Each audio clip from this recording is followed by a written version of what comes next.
Hello.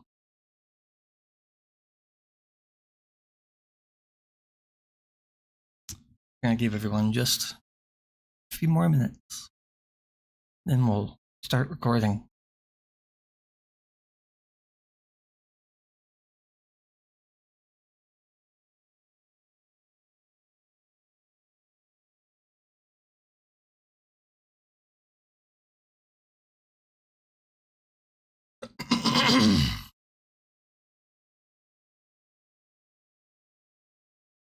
Hope everyone is having a good weekend. Sunday morning here in Texas.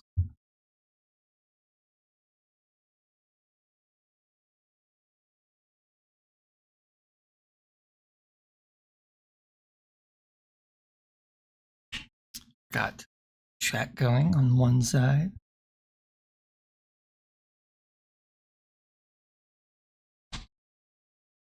Okay. Go ahead and click start. We'll get going.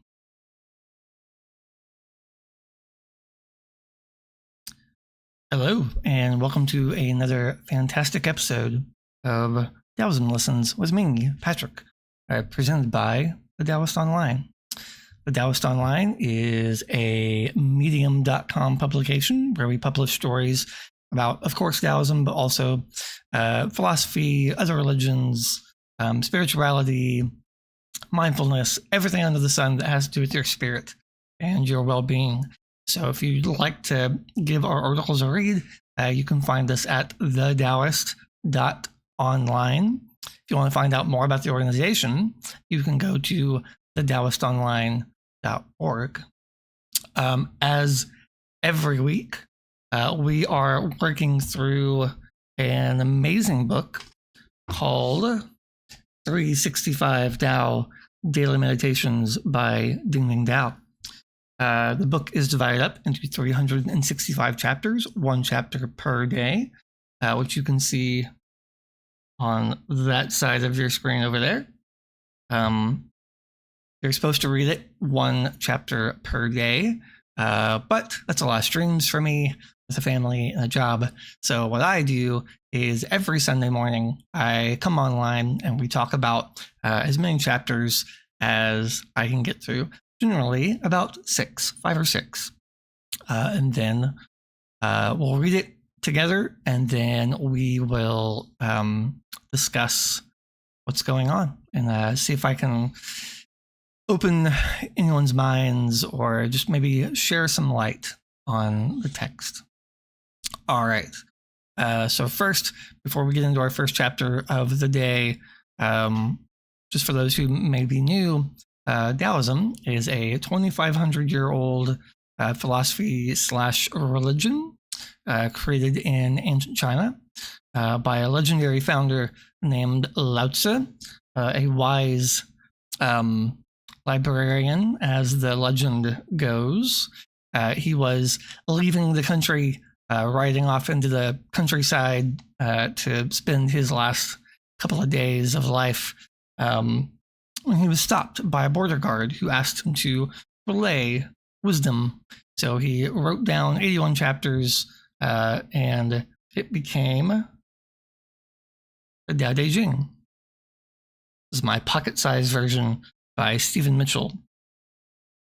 That collection of wisdom was passed down generation to generation for thousands of years, and now here we are.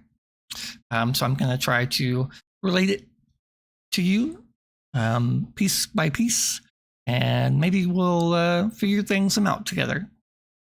All right, so let's get started.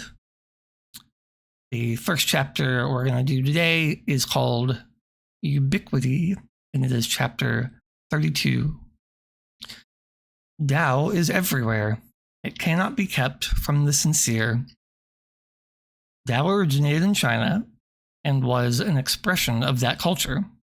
It was intimately tied to a poetically agrarian view of the world, and it forged mysticism and pragmatism together. But now, most of us, even those in China, do not understand ancient words. Our farming is mechanized. Our poetry is written on computers. Does this make Tao invalid? Nope, it does not. No, Tao is still here, and if we are to follow Tao, we must rely not on old standards, but on direct experience. Contemporary minds need contemporary concepts to interest them. If following Tao is as great as the masters claim, then it ought to be applicable to any situation in any race. Neither time nor place nor culture should be a barrier to the sincere seeker. Tao surrounds us. We need only guidance and understanding in order to connect with it. Tao is not something esoteric. It is right here. The masters allude to this all the time. For them, anything, from reading scriptures to attending the theater, from meditating to sweeping dung from the ground, is Tao. They understand the ubiquitous nature of Tao and act accordingly.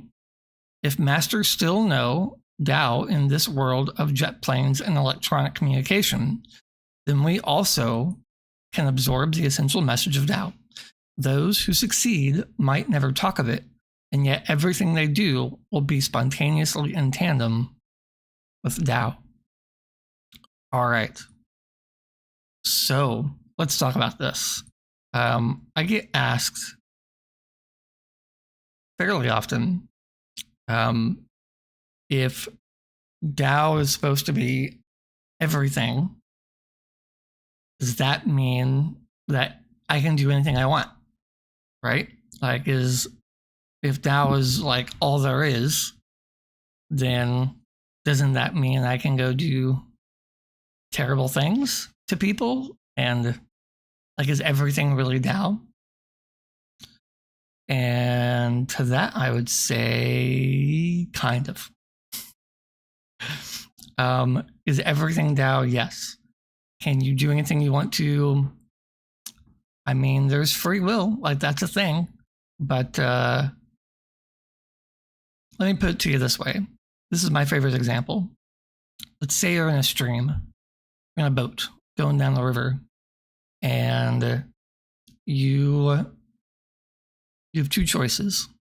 You can either paddle with the flow of the water and have an easier time, or you can paddle against the stream and struggle. Does that mean you didn't get where you were going?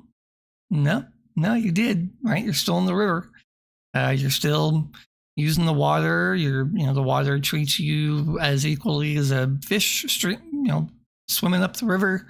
So it's still Tao. Everything is still Tao, but your progress through the Tao, your ability to flow with it, is going to determine how much you struggle, right?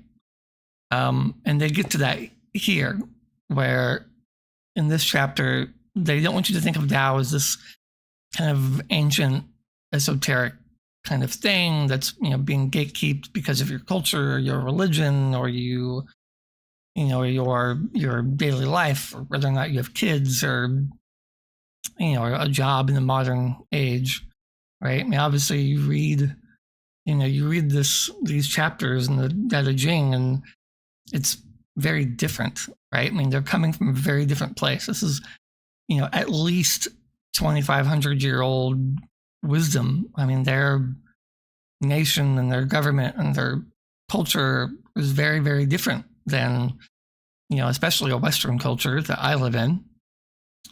But that doesn't mean Tao isn't still here. We didn't lose it somewhere. I mean, it didn't just cease to being because we have computers and enjoy science more than maybe they did back then. But no, it's still, everything is still Tao, right? And one of the great things about this philosophy is that it doesn't require you to return to this, ancient lifestyle that just doesn't function anymore. Sometimes when I read the Bible, you're like, well, we can't do that anymore because our culture is not the same. Like we don't live in that world. This isn't 2,000-year-old, Jerusalem. This is 2023 Texas. And it's very different here. But the adaptability and your ability to convert and adapt and transcend these words into your own life is expected. It is what is natural. Yeah, it's what's natural. It's not what you're supposed to do. It's not what you have to do, but it's naturally going to occur. And when you find someone who's read the same book that you have, you'll find completely different things. And that's okay. It's I want to say it's supposed to do that, but that's misleading. It is bound to occur. It is natural. It is okay. The Tao is everywhere. It is ubiquitous, and you can never get away from it. As much as you try. Doesn't mean things aren't hard. It just means it's still there. All right. Chapter 33, Defense. Demons who enter your circle must be pushed out. No matter what world you walk in, office, school, temple, prison, or the streets, there is an underworld populated with demons. These are people who are avaricious. Don't you hate it when you can't read some of these words? Aggressive, sadistic, and cynical. They not only take advantage of others without compunction, they delight in it. They find pleasure in seeing others suffer. The why of it cannot be answered. There is only the fact, with no metaphysical meaning or other ramifications. It's not karma. It's not fate. If these people decide to attack you, it is circumstance. You must fight or be mowed down. Compassion and humility may be among the most treasured human virtues, but they are not useful in conflict. A beautiful gold statue of your most adored God is a treasure, but you would not use it as a weapon. Virtue is to be valued in the proper context. Only a sword will do in battle. Whether an attack is physical, assault, rape, murder, or whether it is mental, business intrigues, emotional abuse, you must be prepared. It is best to prepare for conflict by learning as much self-defense as possible. You will not become a bully or a monster, but instead you will learn that you can respond to any situation. If you are never attacked, that will be wonderful. Training will still help you work out your fears, inhibitions, and anxieties. In the case of conflict, no one, not even a veteran, is ever sure that they will come out alive from a confrontation. But they resolve to go in there and give themselves a fighting chance. This, in itself, is triumph over evil. The tricky chapter this is going to be. Going back to our last chapter, there's this idea sometimes that Taoism is a very pacifist philosophy, that you should just sit back and let people beat you up. And if everything is Tao, and if everything is in and of itself together, then shouldn't I just kind of sit here and be a bump on the log all the time and watch all these crazy things happen? No. No. In fact, I think the more you read into Taoist texts, the more you find that that's not the case. I think that people who may read the Tao Te Ching once or twice, I think that's fairly easy to walk away with the idea that, we're supposed to be a pacifist and just let things come and go and who cares, and, don't have any strong feelings towards anything. I think the deeper you go, especially when you get into, Zhuangzi and Lizi, the more you find out that those emotions are natural. If you have a family, Taoism doesn't teach you to just sit there and let them get attacked. It's it's good. It's acceptable. It is natural to defend yourself and to defend the things you love and cherish. It's human to do those things.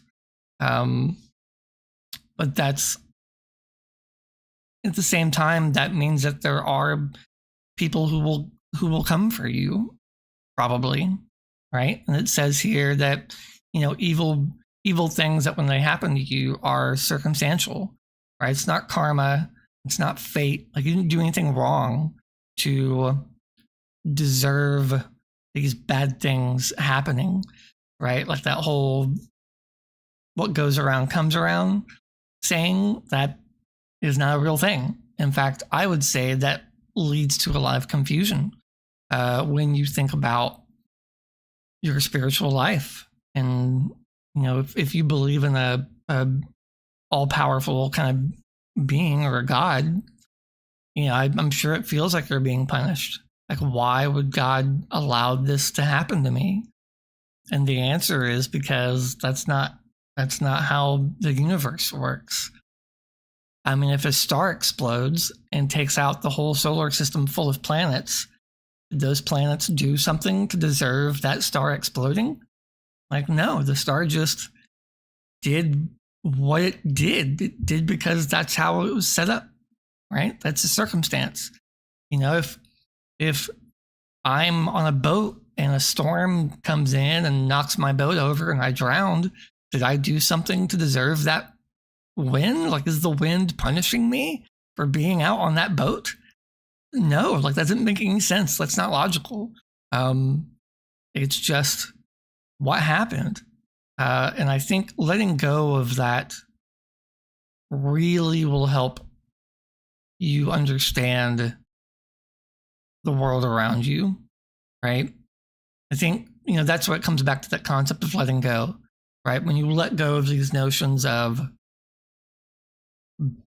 bad things and good things happening to you as a form of punishment, then you start to see actions as just actions.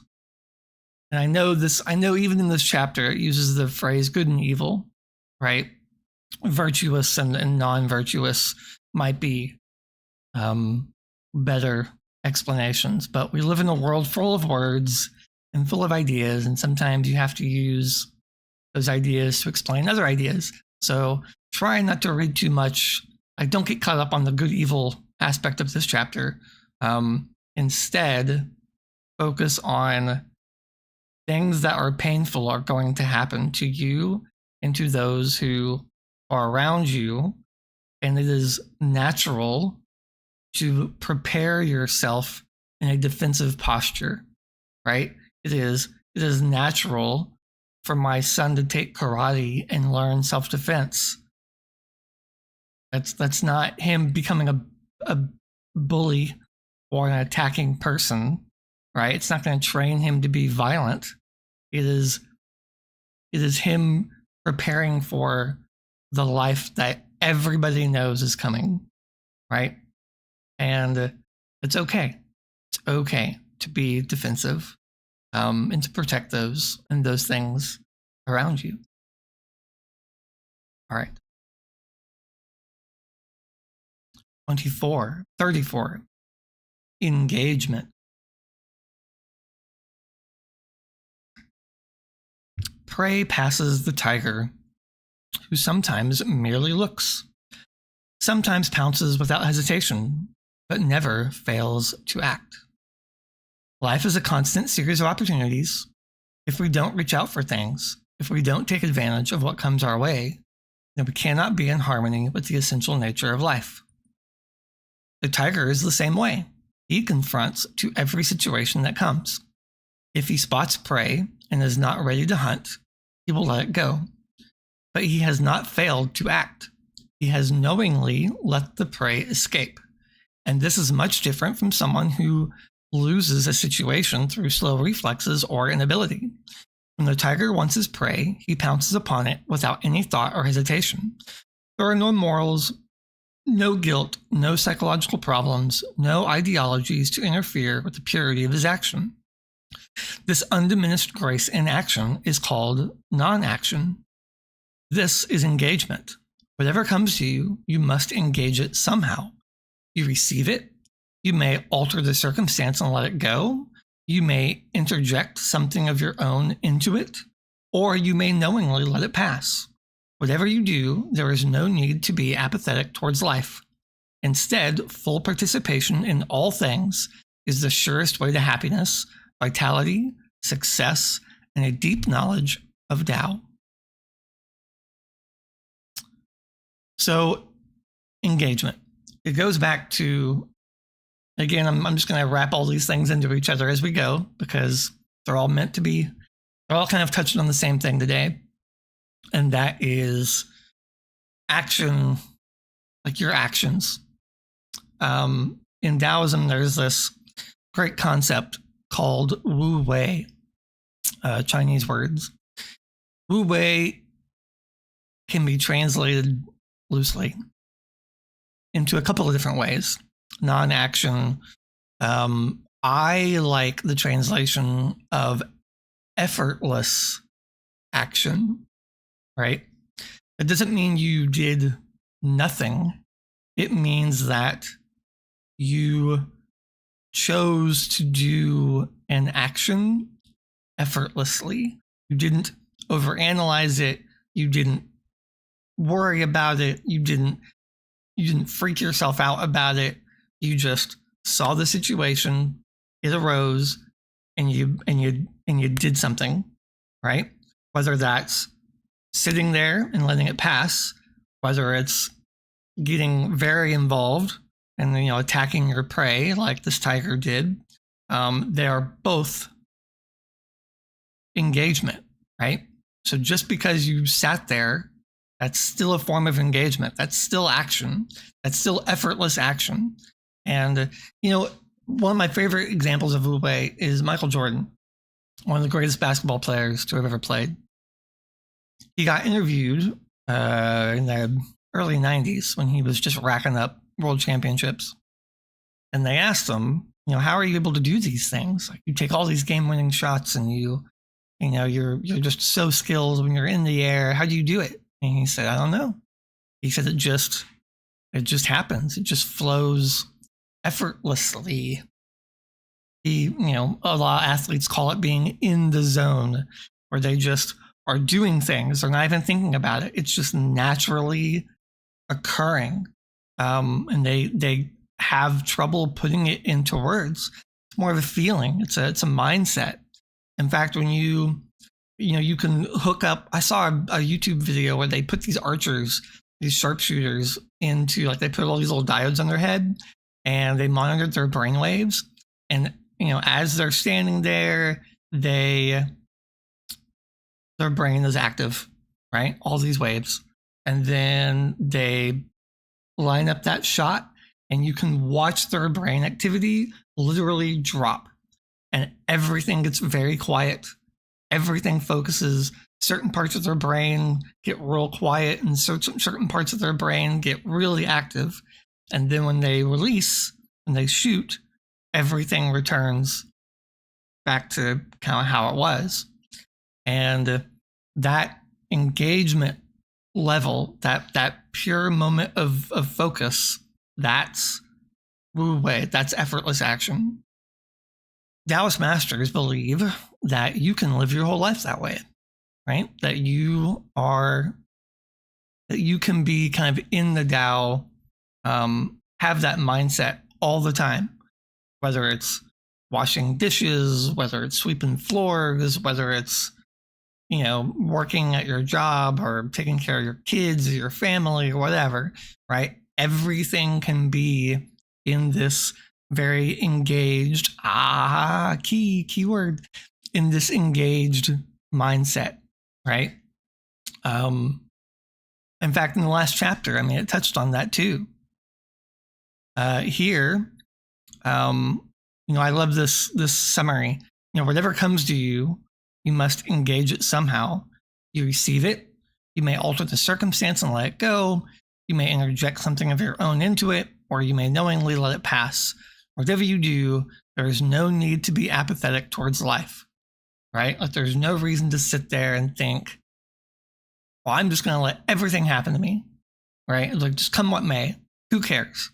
Because that's still a choice. Like and you need to recognize that is still a choice.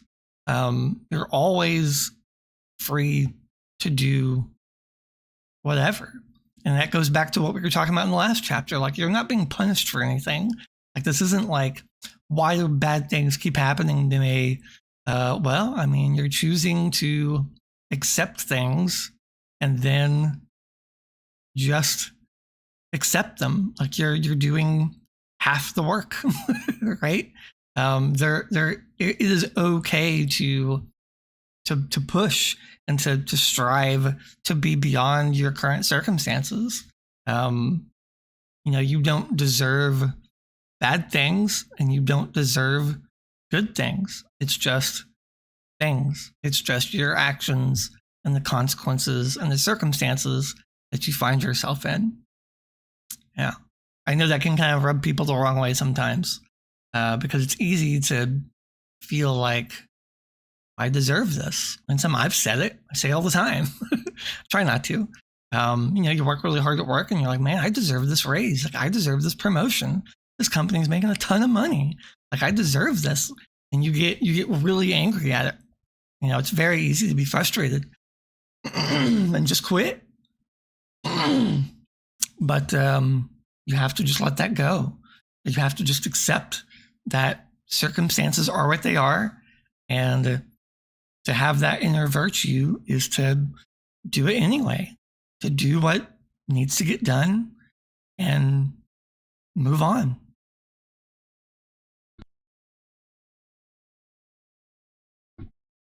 All right. Chapter 35, Utilization. Kites harness the force of the wind. They express our intent, but they cannot change the wind. A person with a kite can make it dip, turn, and flutter at will. An expert can even use a fighting kite and engage another's until one is cut loose. It's fun flying a kite, feeling the gigantic tug on the end of your line. Sometimes the wind is so strong that it will nearly lift you up off the ground. When you harness the forces of nature, you harness something quite powerful. This is an example of the proper utilization of Tao. It is taking advantage of natural forces. It means accepting the way they work and then finding a way to borrow their power. It does not mean trying to change or circumscribe to things. If the wind is not blowing our kite the way we want, we cannot change it. We can only borrow its energy. When initiative and natural forces are combined, there is true harmony. Let's go back to the river. Okay. So earlier in the previous chapter, I talked about the example of the river and you being in the river in a boat, right? And you have a choice. You can paddle with the water, or you can turn around and paddle against the water. You're still paddling. You're still eventually going to, do what you kind of want, but man, you sure are exerting a lot less energy if you just go with the flow and just work within those circumstances, right? If you try to control every circumstance and every situation, that's foolish. It's folly, right? Like you're gonna lose. You're gonna get hurt. You're gonna get mad and frustrated and have pain. I love this example of a kite. I haven't seen this example before, but it's amazing. If there's no wind, you can't fly a kite. You can stand there and toss up your kite as much as you want to. It's not going to fly, right? Situations are that the kite needs wind to fly. No wind, no fly. It's that simple sometimes. Again, it's not punishment, right? The wind is not being like, haha, I'm going to teach him not to fly this kite today because he cheated on his math test, right? Like there's no God up there being like, whoa, you didn't eat your breakfast today, so yeah, no win for you. I mean, that's silly. It's just ridiculous sounding. But when you take that a step further in the more of a real world circumstance, did my loved one get sick because I did something wrong? Did they do something wrong? And so this virus is attacking them? What did they do to deserve this pain? That also doesn't make sense, right? That's just as nonsensical as trying to fly a kite in no wind. You can control that kite just to a certain degree, but it'll never fly. Here at the end of the chapter, it talks about how to utilize the Tao and take advantage of those natural forces. For example, with the kite scenario, wait till there's a bunch of wind and then go enjoy your kite. If you're paddling down the river, maybe stop trying to paddle so hard against the current. Maybe get out of the river. Maybe drag your boat, right? Maybe just enjoy the ride. If you can't get to where you're going, well, then you're just going to go somewhere else, right? And try and see where you're about to go and prepare yourself the best you can. Going back again to the previous chapter, defense, right? Defense. Prepare. It's okay to prepare. It's completely okay to prepare yourself of where you might go. Now, you shouldn't freak out about it. It shouldn't keep you up at night. Don't have a bunch of anxiety or fear about, what's going to happen. Prepare yourself. Like that will alleviate some of that fear and anxiety if you feel you are well prepared. That's utilization. That's utilizing the Tao appropriately, right? In your benefit. Yeah, we can only borrow its energy. When initiative and natural forces are combined, that is harmony. And that's what Taoism is about, right? We want to live in harmony with the Tao. And by doing so, we can lead a more peaceful life. Let's see. Mr. Sturgill in the chat says, I want to be like Mike. Yes, don't we all? He also says the natural forces, wind, here right now could lift our RV off the ground. That's true. Yeah. I mean, natural forces are going to be more powerful than anything you can do, right? Hurricanes, tsunamis, tornadoes, earthquakes, they're going to happen. And you can only prepare so much, right? It doesn't mean I go to sleep every night worrying about some tornado that may drop on my house. I mean, it could. I live in Tornado Alley. We've had tornadoes pretty close to us. But yeah, being prepared and being fearful are not the same thing. Okay. Vantage. Chapter 36. Distant ridges, faraway clouds. All events come from a distance. With a high vantage point, foretelling the future is elementary. It is often superstitiously said that one who follows Tao knows magic. This is nonsense. Superiority is simply a matter of using the best of one's abilities in being in the right position. For example, a wise person who lives high in the mountains and who is not blinded by wine, sensuality, intellectuality, poor health, or greed, will be better to see events in the distance than one who lives in a closed room, eyes on some obscure project. A storm does not happen abruptly. It takes hours, sometimes days, to develop. Travelers do not arrive suddenly.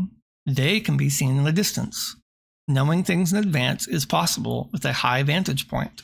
For this reason, the follower of Tao appears to know magic. Interesting. This is a fairly new one for me. I guess it relates to what we mentioned earlier, which was defense and preparing ourselves and, being ready for things. And I suppose it could seem like magic, right? Like if someone is a follower of the Tao and he just kind of deals with things, right? He just seems to always be prepared and always seems to never be, stressed or angry or, sad. Maybe it does seem like magic. I've never met anyone like that. I don't know anyone like that, but, I'm working towards it. So maybe that's the goal, right? Maybe we can get to that magical state. It's all about vantage. It's all about your viewpoint.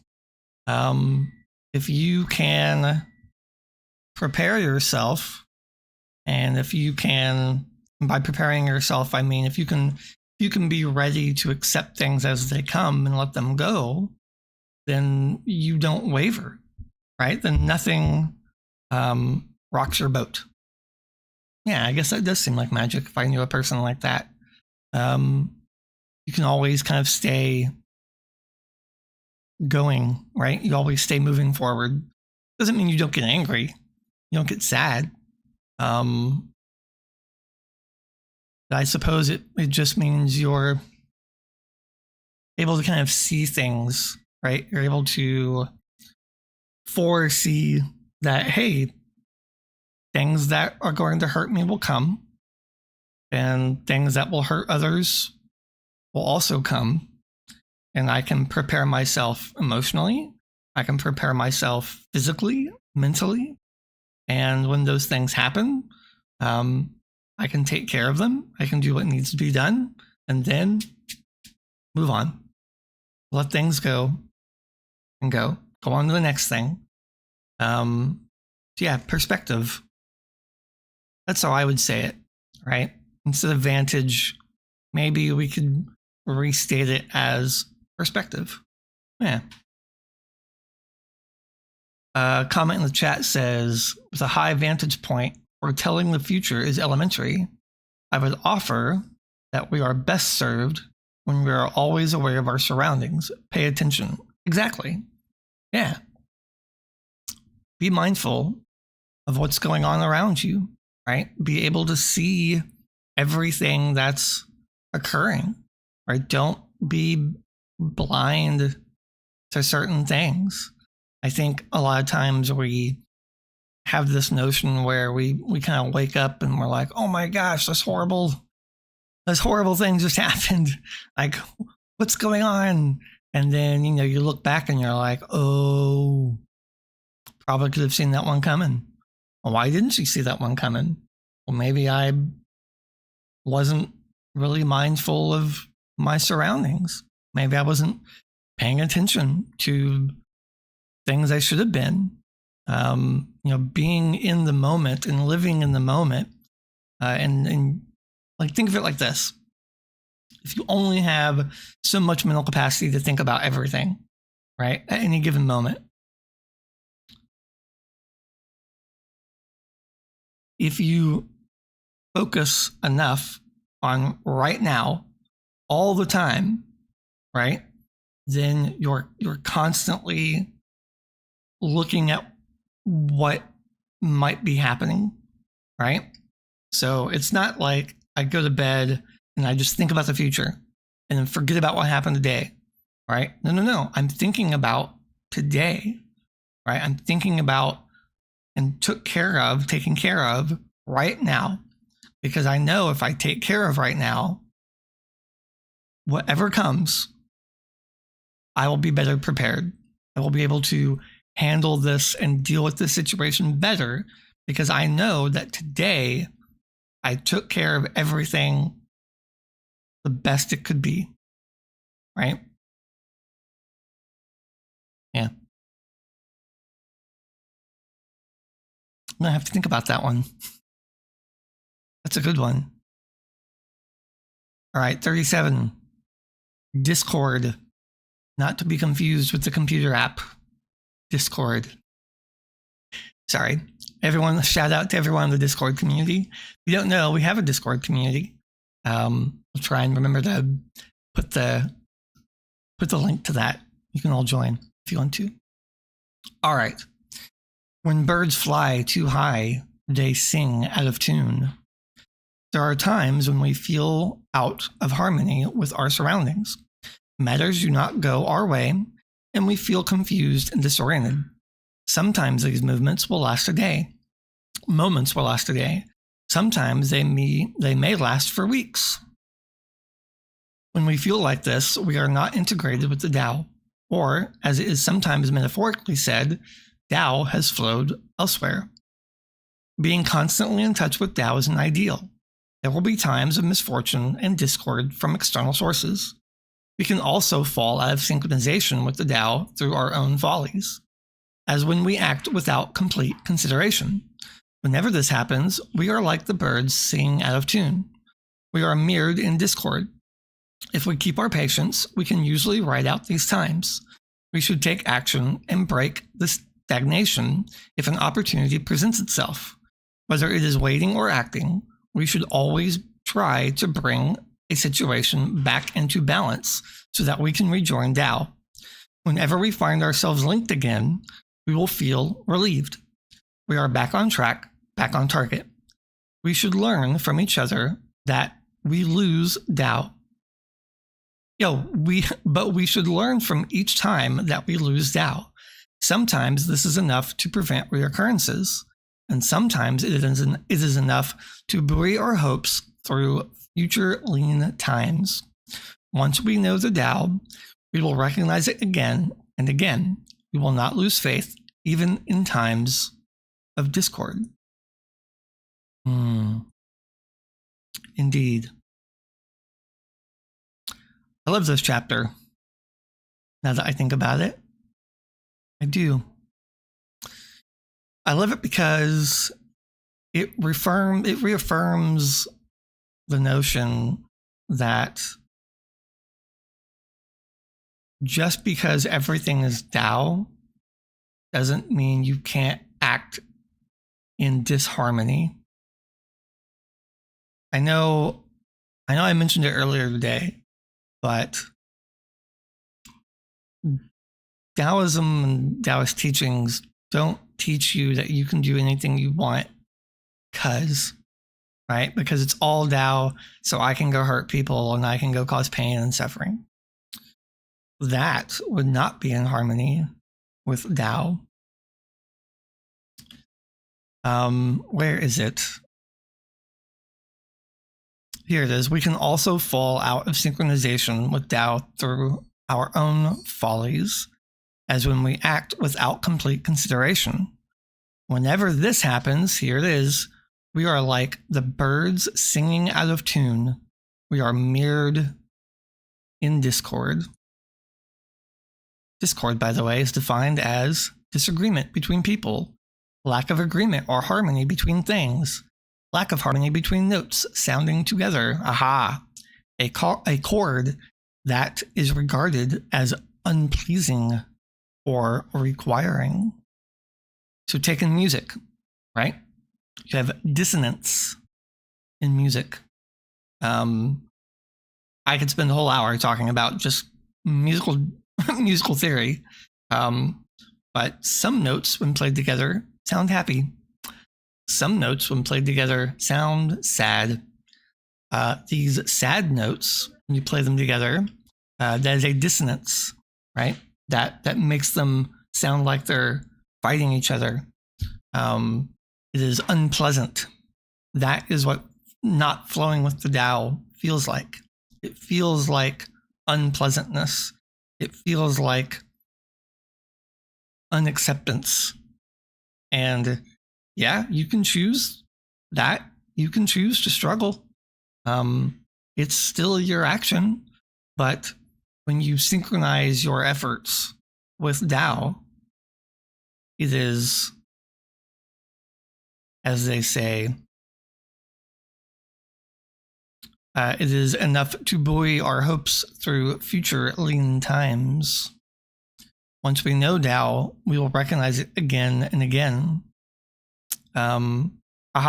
Also, if we keep our patience, we can usually ride out these times. We should take action and break the stagnation. Whether it is waiting or acting, we should always try to bring a situation back into balance. It's about balance, right? It's always about balance, right? The yin yang. Oh yeah, I'm wearing our merch. So the yin yang, our symbol, the Taoist Online symbol, right? If I were to take this shirt and constantly rotate it, that is the real kind of yin yang, right? It's not a static thing, right? Because that would mean that, yang is over yin and yin is over yang, like permanently. No, it rotates. So sometimes you have yin on top and is dominant. Sometimes you have yang on top and is dominant. And they trade places, always, right? There's a little bit of yin inside the yang, a little bit of yang inside the yin, right? It's all together. It's all balance and harmony. And this is the goal, right? And by being in balance and modeling ourselves and our lives after this continuous cycle of nature, that will bring you harmony. That will bring you peace. Cool. All right. Well, we're going to cut it short today, guys. We're just basically at the same time we were last week. Look forward to next week, adapting chapter 38. We won't go into that today. I appreciate you guys for stopping by and joining me this Sunday morning. If you want to help support the Taoist Online organization, you can do so through the coffee link down below. You can go to thedaoistonline.org. We have various merch available. We even have some fall pumpkin themed merch. If you guys are into that kind of thing, I know I am. So yeah, thank you guys very much. I will see you guys next Sunday, and I'll have this recording posted on YouTube sometime this week. All right. See you guys next time.